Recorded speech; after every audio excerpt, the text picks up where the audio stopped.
সেদিন আমার অফিসের এক সিনিয়র কলিগ রত্নাদির সঙ্গে একটা শপিং মলে গেছিলাম। একটা দোকানে এলোমেলো কুর্তি দেখছি, হঠাৎ দেখলাম একজন মহিলা হাসি মুখে এগিয়ে এলেন রত্নাদির দিকে। আরে রত্না না, কতদিন পর দেখা, প্রায় 10 বছর পর বল। আমি তো এবার ফেসবুকেও নেই।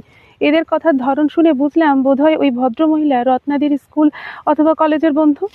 এ কথা সে কথার পর তিনি বললেন, রত্না তোর যেন কটা ছেলে মেয়ে, বয়স যেন কত তাদের, কি করছে তারা এখন? আমার একটাই মেয়ে, বয়স 32, সবে পিএইচডি করেছে।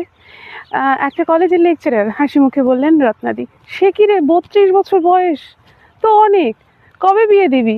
এবার পাত্রস্থ কর, বয়স আরো বেড়ে গেলে তো বিয়ে হবে না। হ্যাঁ, ও বিয়ে করবে যখন সিদ্ধান্ত নেবে নিজের ইচ্ছায়, তখনই ও বিয়ে করবে। আর যদি ইচ্ছা ওর না হয় তাহলে বিয়ে করবে না। বিয়ে হওয়ার তো কোনো ব্যাপার নেই। আর বিয়ে করার উপযুক্ত সময় তো সেটাই, যখন ছেলে বা মেয়ে দুজনেই বিয়ে করতে চাইবে, সেটা 22 হোক, 32 হোক বা 40 হোক। দেখলাম ওই মহিলার মুখ চুন হয়ে গেল নিমেষে। উত্তর আর খুঁজে পাচ্ছেন না তিনি। ঠিক রত্নাদির মতো একজনকে সেদিন বাসেও দেখলাম। আমার উল্টো দিকে বসেছিলেন এক ভদ্র মহিলা। আচমকাই আর একজন নতুন যাত্রী বাসে উঠে গল্প জুড়লেন ওই আন্টির সাথে।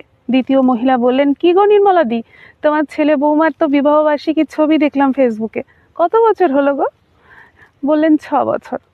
6 বছর, সে কি এখনো বাচ্চা হলো না? বাচ্চা হয়নি না, বাচ্চা নেয়নি তারা। বিয়ের প্রথম 2-3 বছরে বাচ্চা নিতে হবে এমন কথা কোথায় লেখা আছে গো? একটি দম্পতি যখন মনে করেন তারা এবার একটা অন্য প্রাণের দায়িত্ব নিতে প্রস্তুত, তখন সেটাই হলো সন্তানকে পৃথিবীতে আনার উপযুক্ত সময়। সেটা বিয়ের 2 বছর পরও হতে পারে, আবার 10 বছর পরেও হতে পারে। নিমেষে শুকিয়ে গেল সেই দ্বিতীয় ভদ্রমহিলার মুখ।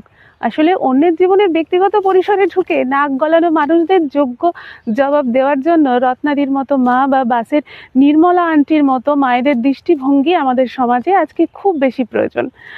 কারণ এরাই পারবেন একদিন বন্ধ করতে অন্যের ছেলে মেয়ে নিয়ে বিয়ে, বাচ্চা বা জাজমেন্টাল হতে থাকা তথাকথিত আধুনিক সমাজে বাস করা সো কল শিক্ষিত মানুষগুলোর বক্র বাক্যবান। নমস্কার।